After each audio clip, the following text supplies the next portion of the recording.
Hello, everyone, and welcome to our Mental Health Impact Series show. Today is season 2 and episode 23. Can't believe how we keep showing up every single week, and we are already on episode 23. Every single season has 50 episodes. So we've come a long way and have had incredible discussions with some incredible people across the world. Today, we're going to continue that discussion about raising mental health awareness within different communities. And today's topic is going to be mental health within Black communities with an Emmy-nominated composer, a songwriter. I can't wait to hear more from him directly. Before we get started, did you know 68% of African Americans live within 30 miles of coal-fired power plant? It's a random fact, but these are some key facts that it's important for each of us to be aware of. Did you know people with autism are often subject to stigma, discrimination, and human rights violations? Did you know about 1 in 160 children has an autism spectrum disorder?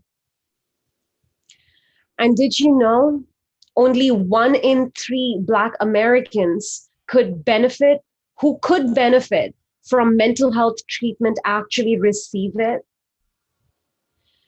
Today, we have a very special guest with us. His name is Donald Stevens from US, and he is once again an Emmy-nominated composer, singer, songwriter, and a music therapist.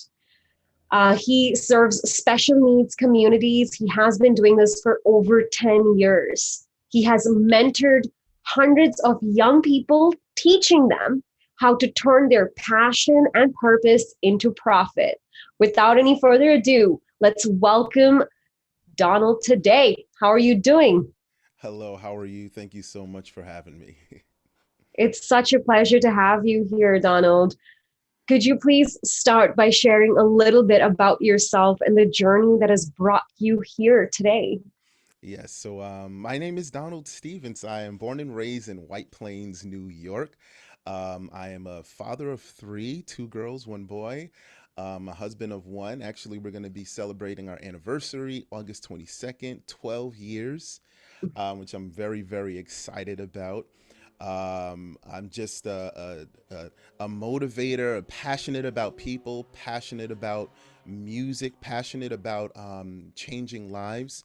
I'm also a minister of music at a church as well. And so I direct choirs and I arrange songs and things like that as well. And as you said, I am now recently Emmy Award nominated singer composer. Wrote a song for a show called Date While You Wait in collaboration with David Katz Entertainment and Thomas Knox. And so we're very, very excited about where this transition is going. I'm just a lover of people. I serve my community. I'm one of the key leaders, emerging key leaders in my community in White Plains, New York. Also serve on the police reform committee as well. And so this is something that's been, brought to my attention to really be a part of the community, which is really, really important, especially the community that I live in that's very, very diverse. But all in all, I'm just a lover of people. Oh my God, I love that. And it sounds like you have a vast set of skills, experiences, things that you've been up to, and it's very motivating, very inspiring. We're humbled to have you on our show today, Donald. Yeah. Having said that, I do believe you because you've seen a lot in your life, right? Mhm. And probably maybe that's one of the reasons why you know the importance of serving our communities, right? What are some key social issues, Donald, that Black communities are currently experiencing that we must raise awareness about? Yes, definitely. The issues with mental health is definitely an important one, and finding the proper help. And one of the things that even within our Black communities that we don't really try to seek out is that help, because we don't know where it comes from. And a lot of times we're sort of curious about, well, how much is it going to be? And even on the upside of that is the pride. You know, a lot of us, we won't talk about it as a African American. We won't talk about the pride that's associated with trying to find the help, because I was one of them, right? I've dealt with some mental issues and going through depression as well. And I was too prideful to ask for help. And so I think that's a huge, huge issue within our Black communities, especially the ones that I live in as well. And also just being able to, go forth with whatever in our dreams, entrepreneurial goals, in our careers, because if you look at the homes within the Black families, a lot of them, and I don't know the statistics, but a large percentage of the Black communities only have one parent, and it's usually an absentee father.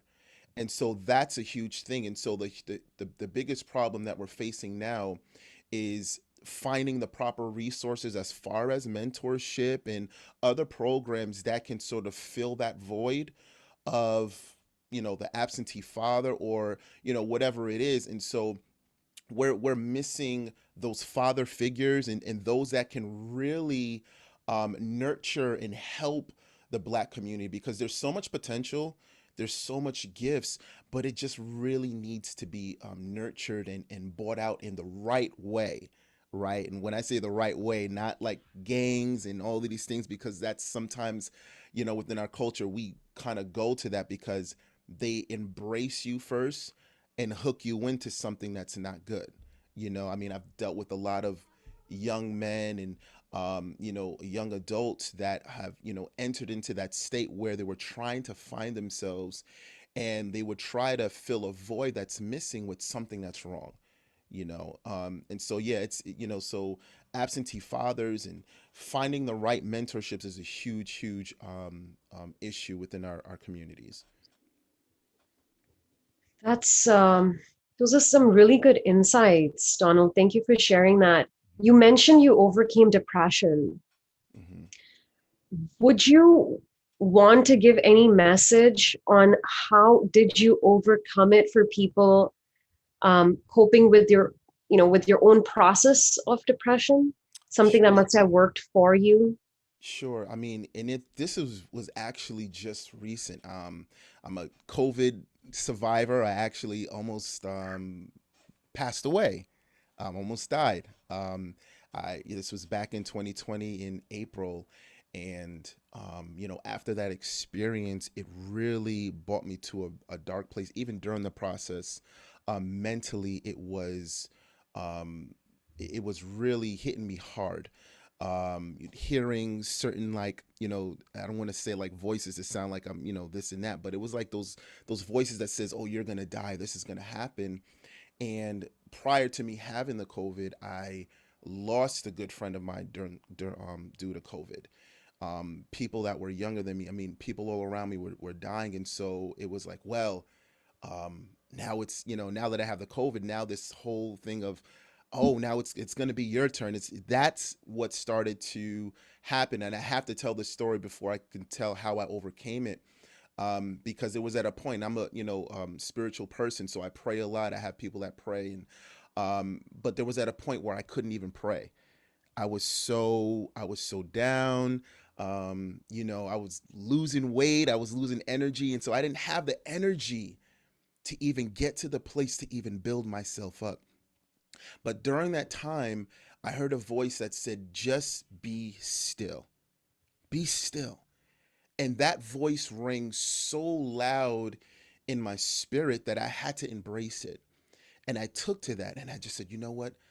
Everything is going to be okay.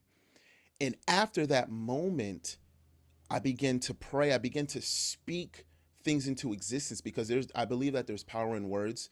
And so I began to encourage myself and say, you know what? You're going to get through this.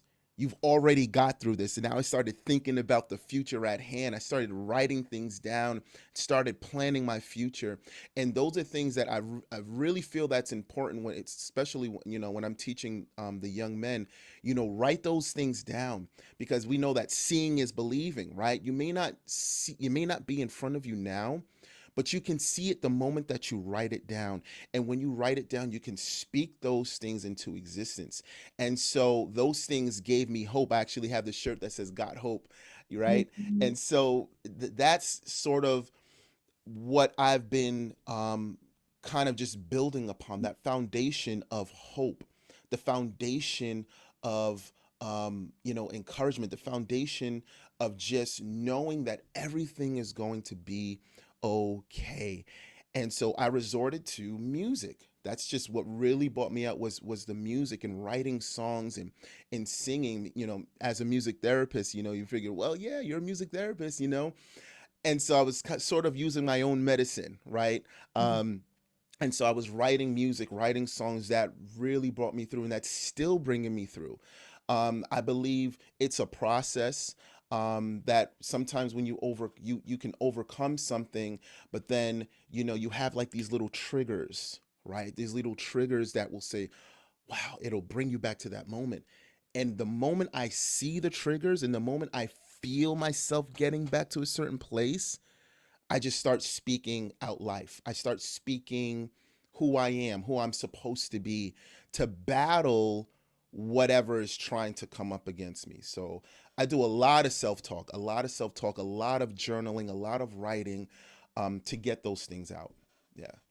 That's incredible. Thank you for being so vulnerable, Donald, and sharing that. Like, truly appreciate it, especially your story. It's so relevant right now, Donald. You mentioned that started experiencing certain symptoms early 2020, right? So it's a very current thing, and I believe a lot of people are experiencing signs and symptoms of depression themselves, but they probably are not aware of what this could be and what are some things you could do to help yourself. So Mhm. what you've shared are very practical self-help tools, which is Mhm. it begins with how you talk to yourself. So that's self-talk. Yes. It's there, like you said, there's a lot of power in words, right? Yes. And Yes. sometimes thoughts may appear that aren't the most positive, but it's about you acknowledging it, stopping it, and rewiring those thoughts and rewiring your subconscious mind. Yes. Yes. Yes. So, would you say, Donald, that this was your first time experiencing signs of depression in 2020? No, actually, this is my second time. So, back in 2011, I was actually training for the Olympics in track and field. And as I was training, I had injured my leg and injured my back within the course of 2 months. At that time, I was getting my master's at NYU for music therapy. I had a newborn daughter. So there was a lot of things, so much pressure at the same time. I'm doing ministry, I'm mentoring, I'm doing this stuff. So there was a lot of pressure. And so for once, I wanted to do something for me.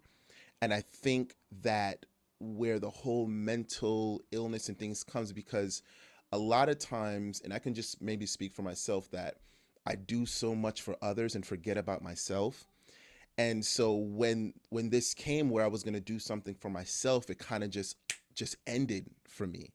And I'm like, wow, like I never get anything for myself. And so that kind of spiraled me down this whole depression. And the way I coped with the depression was eating. I was over 260 something pounds. Um, I started having heart issues. Actually went to the doctor and they said that, I had like hypertension and, I actually found out that I had like a stage 4, almost like a kidney disease that I didn't even understand it. I was like, whoa, like this is madness. And so it was at that moment that I said, you know what, I have to stay. And I was like 25, 26. And I said, you know what, I can't continue to stay in this place because I have a daughter and I have other people that I have to reach. We're a vessel of change. We're a catalyst of change. And so I always believe that that things that happen to me, it's just not happening to me, it's happening for me. It's happening for me so that I can help others. And so it's not just about me, it's about the thousands and millions of people that I'm going to have to reach, because we have to go through something so that we can help other people go through their things as well. And so, that place of depression, and I never, and it's crazy because I never mentioned it to I was going through this thing by myself, had to put on a smiling face, I had to work, I had to do all these things, not knowing that it was really eating me up inside, and people didn't know about it. My wife didn't know about this until maybe 2 or 3 years ago, that I actually went through this, because it was just that bad. And again, it was the prideful type of mentality that, as a large black man, I'm helping everybody else, and here I'm going through this and I can't help myself, you know. So for me to kind of say, yes, I'm going through this and look for help, then that's going to take away from everybody else asking for help, because, well, you're going through this, how can you help me? So it was a lot. It was a lot during that time. So yeah, so that was so this past depressive moment was actually my second time, and still going through that process and still overcoming daily. It's a process daily. So yeah. Absolutely. It's a daily process. Healing is an everyday job. Yes. Can't I feel like sometimes people think if you meditate one day and you're not consistent with it, that it's supposed to work, but it doesn't. I think it's an everyday act to do that Mhm. for yourself. Yes. So the first time you experience it, Donald, like, i'm I'm so sorry to hear that, by the way. Yeah. What were your next steps? Because you said you were training for Olympics at that time in 2011. Yes. So what came next after? So after that, I graduated, top of my class at NYU. And so I just, I focused on the great things that were happening. I Mhm. couldn't dwell on the past, and also allow my past to shape my identity now, because, and especially if it's something that's so traumatic, a lot of people tend to hold on to the trauma, and it becomes a comfortable place for them. It becomes a comfortable place for them.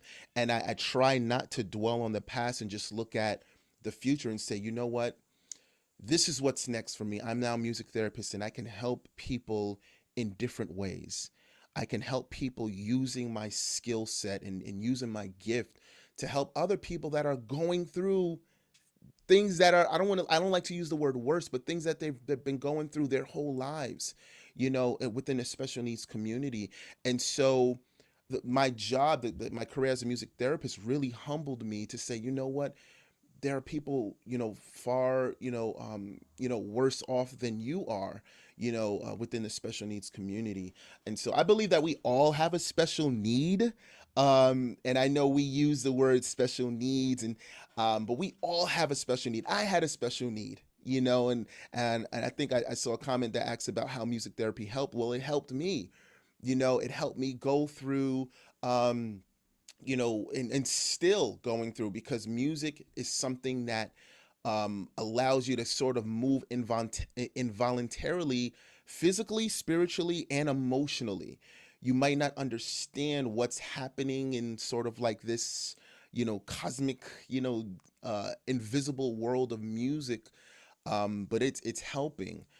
So it always helped me. I mean, I grown up listening to music in church, and so that's something that's been, a go-to place for me.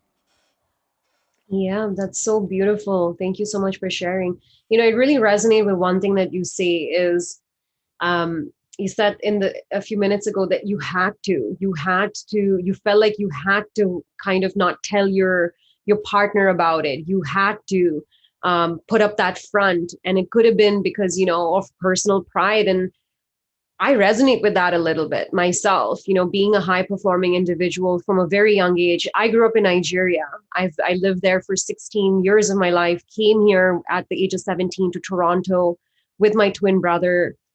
And my twin brother passed away 5 years ago. That's why Sorry to we hear that. started this non for profit Reach Out Together to raise awareness about mental health issues, signs and symptoms, and where to go to get help. So people know that recovery is very much possible.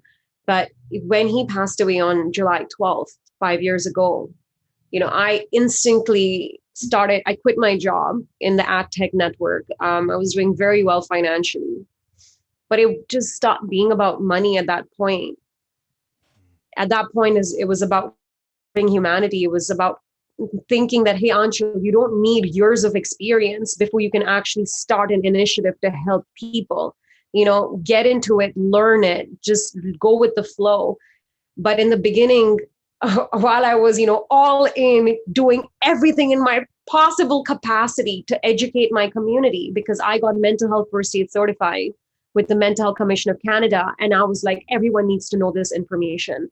If Yeah. people know about this, they're able to recognize signs and symptoms and hopefully save a life. Mm. Right. Yes. And I kept going at it without thinking that I may need healing myself. It could have been the pride, it could have been, I don't know, whatever that may be. But eventually, I had to get real with myself. Mm. Just like you, that self talk. Actually, I talked myself into seeking professional help. Mm. And after, changing a couple of therapists, the fourth one, finally I found someone where, our energy levels matched. And Yeah. every time I'd go to, see and talk to her, I wondered, why didn't I do this before? Because I found out that, at least the one that I was going to told me that 75% of her clients Mm. are all high achievers, are CEOs, C-level executives, people that are looking to make an impact, lead people. And it's Mm. often not because you're not well, it's because they want to stay up there and be mentally strong so they can serve their communities better. Yeah. And that was incredible to hear. Wow. Wow. Yeah, Awesome. that's something. We have a couple of comments coming in from the audience here. Sure. Yes. Donald, thank you for sharing your story so authentically. You being here makes such a big difference. Thank you. Mm. Awesome. I Thank think I know who that is. you. Another comment from the audience: everything is going to be okay. Needed to hear that. Yes. Thank you. That's very sweet. We have a question from the audience. How does music as therapy work for you? This is actually a great question. I wanted to ask you too, Donald. You mentioned that did you study music therapy? Yes, so I have my master's in music therapy. I did my internship, clinicals, and thesis, and all that great stuff. And so, yeah, so I've been in the field for over 13 years now. So, That's incredible, Donald. Okay, could you, yes. if you don't mind me asking, could you explain to the audience what is music therapy and how it could help people feel better? Yes. So I knew that question was gonna come. So music, it's really one of those things you have to kind of just experience, right?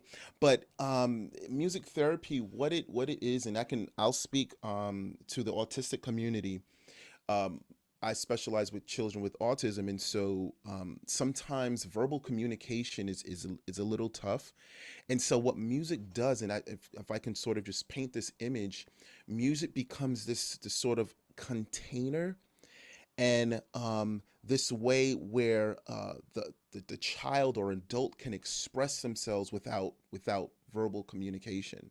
And so it allows them to get to a place, in a comfortable place, where they can now socialize and interact with kids. And so it's different with different populations. And I work with over 200 kids a week, and so you can imagine the different dynamics and the different environments and atmospheres. And so I'm kind of on the fly and thinking on the fly, because one child here might be responding, this child might not be responding. And so now I have to meet everyone in the middle with something that we all can relate to. And so what music does, it allows the child to sort of grab hold of a universal language, so that they can help cope with their situation, right? If they can't verbalize it, they can sing it or they can hum it. If you have to go, if they have to go to the bathroom or something like that, instead of saying, well, you need to go to the bathroom, well, let's put a song to it where they can actually feel better about going to the bathroom. Right. And so I work close to teachers and speech pathologists and occupational therapists and doctors to try to come up with a plan for groups and individuals, so that they can sort of live a, what we call normal life. But in their stage, it's normal to them. To us, it might seem like it's not, because we sort of put the standard of what is normal. But to them, we're abnormal because we're in their Mhm. world. Um, and so music therapy, again, it's one of those things you have to really experience and, really see for yourself. Can I just say this one, little story? I was working with a kid who's been blind since birth, and his, skull was crushing his optic nerve. And so he was in the hospital in Sloan Kettering for about 18 months. But during his stay there, he was listening to Bob Marley songs. That's all he listened to was Bob Marley, Bob Marley.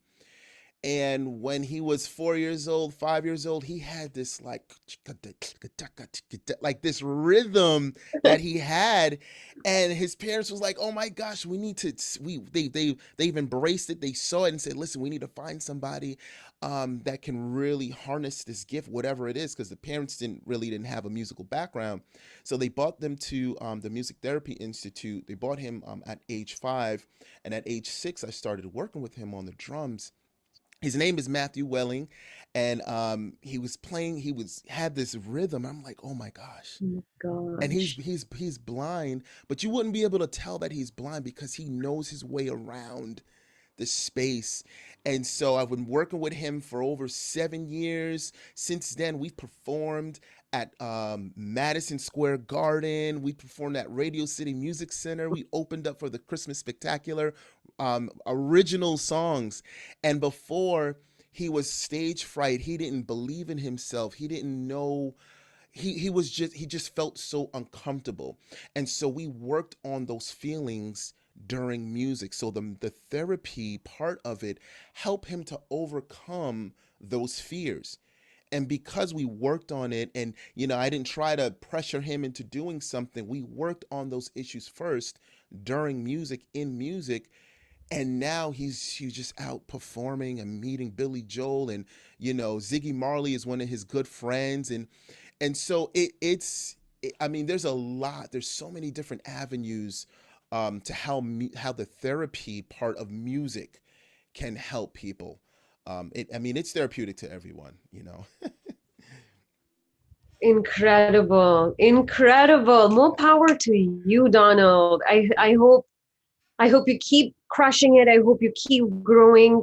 And if there's anything we at Reach Out Together can do to support your journey, please do not hesitate to reach out to us, Yes, because we definitely. truly believe in collaboration over competition. Like right now, we're in this to help heal the world. So let's do that together, community Yes. by community. Awesome. Yes, definitely. Incredible. We're getting some comments from the audience right now. Things are happening for you, not to you. So rightly said. Another comment, I'm so inspired by this discussion. Music truly is therapeutic. I second that. Well, we have so many more questions to be honest, Donald, but we are running out of time here. And this happens every single time because the conversation usually gets, heated up towards the end. But I'm going to ask you some crossfire questions. Are you ready? Yes. Okay. Okay, let's do it. If you had a mic in your hand, which you often do, but let's say you have a mic in your hand and right now, in this moment, the entire world can hear you. What would you like to say? Oh man, it's time to breathe again. It's time to breathe again. A lot of times we've been so suffocated by what's been going on in the world, and it's been holding us down. And, my word to you is that it's really time to breathe again. Really breathe again. Understand who you are, where you're going, know your dreams, know your goals, and just go for it. go for it. Don't let anybody stop you. Don't let no one stop you. Don't let circumstances stop you. Just keep going forward. I mean, there might be somebody that's listening right now that's sort of kind of like, ready to give up, or, they're second guessing themselves. Do not give up and just keep going forward. Love that. If you could, next question, if you could give 3 tips to someone who's experiencing depression, signs and symptoms of depression, what would they be? 3 tips. Embrace it. Number one, embrace what you're going through. Um, get help. Find help really fast. And again, embrace the help. So embrace what you're going through, find the help, and embrace the help, so that you can really, really go forward in your dream, so that you don't stay in that place. I love that. Thank you. Could you share one resource with someone so they can move and turn their passion and purpose into profit? One resource. Oh, okay. I honestly, I would say your local, um, if you're whatever spiritual leaders or anybody that in the community, really, seek that help spiritually, and then your local doctors and mental health care providers. Look for it. I mean, Google is a great source. I mean, it really is. But just really go out for it. Just really go out for it. Love it. What's your favorite book to read that you'd advise others to read as well? The difference maker. Oh my God. That's amazing. What's the one concept you like the most in this book? Um, the biggest thing for me that I took away is the fact that you can use your identity, who you are, and not change who you are to change the world. That because you are a difference maker. We're all unique and different in our own way. And we don't, one of the things that John Maxwell says is that you don't have to um, be like somebody to change the world, or to really make a difference. That you are the difference maker. Your uniqueness, you are the difference maker. I love that. Well, thank you so much, Donald. Where can people find you, contact you to further this discussion with you? Yes, so you can find me on Instagram. It's the underscore the official underscore Donald Stevens Jr. You can also find me on Facebook. My page is Donald Stevens. And you can also find me on Twitter, DS underscore the official. And so right now I'm in transition of getting websites and all that stuff done. And so yeah, a lot of great stuff is happening really quick. Really You're quick. making it happen, Donald. You're showing up, you're doing the work. Your self-talk is bringing you here every single day. You're pushing yourself, and this is just the beginning. And I'm very excited for what the future holds for you. Thank you. Thank you. Thank you so much.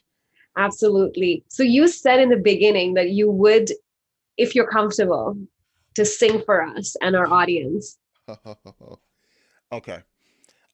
So I'm gonna do something small, just a little a cappella of an original song. And it's actually called "It's Time to Breathe Again." So when you said when you said what, because it's just been resonating, and that's just the message. And so the song, I'm gonna sing a little bit of it. It's time to breathe again. Okay, here it goes. It's time to breathe again. Nothing can take you away from dreaming. It's time to breathe again. There is hope for those believing. Don't let it get away. Your life is much more than the world can say. You have another chance to be the one you've always second guest. It's time to breathe again. Nothing can take you away from dreaming. It's time to breathe again. There is hope for those believing. It's time to breathe again. That was incredible. Thank you. I love the lyrics. Thank you. Honestly, one of the best parts about doing this every week are the incredible and talented people we get to meet and connect with. Thank you. Thank you so Oh my much. God, that was absolutely incredible. On that note, we are way past our 30 minutes, but we really appreciate Donald being here. He is so talented and he's truly a gem. There's we know that there's a long way to go in terms of creating social impact, but if we can do that together, it will be more impactful. So we're here with you every step of the way, Donald. If there's anything we can do, please let us know. Before we wrap up, do you know what our logo stands for? This is our logo. It's basically two fists put together. Wow. Do And you I've know heard. what this represents? No, I don't. Okay, I'm going to share that with you. So it's basically two fists put together. In American Sign Language, this means together. Wow. So usually like the person would put their palms together and go in a circle. That's Yes. how they would know that the instructor is saying do the activity together Hmm. or in this together. Yes. And that's what the logo is. We use the color orange because orange in color healing therapy, it brings out feelings of warmth and happiness.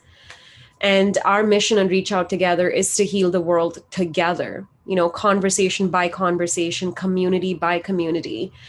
And we're very grateful for incredible gems like you that take the time to have these open discussions, be vulnerable, and start that dialogue, because that's how we can change the narrative and break the stigma Hmm. and encourage people to reach out for professional help and other supports. Yes. Definitely. Definitely. Awesome. Definitely Thank you. honored. Thank you so much. It means so much to us. Thank you once again. Is there anything you'd like to say to the audience as we wrap up? Well, thank you for joining, and hopefully you got make sure you guys subscribe, share with everybody else, and continue to reach out together with everyone else, and know that you can change the world together.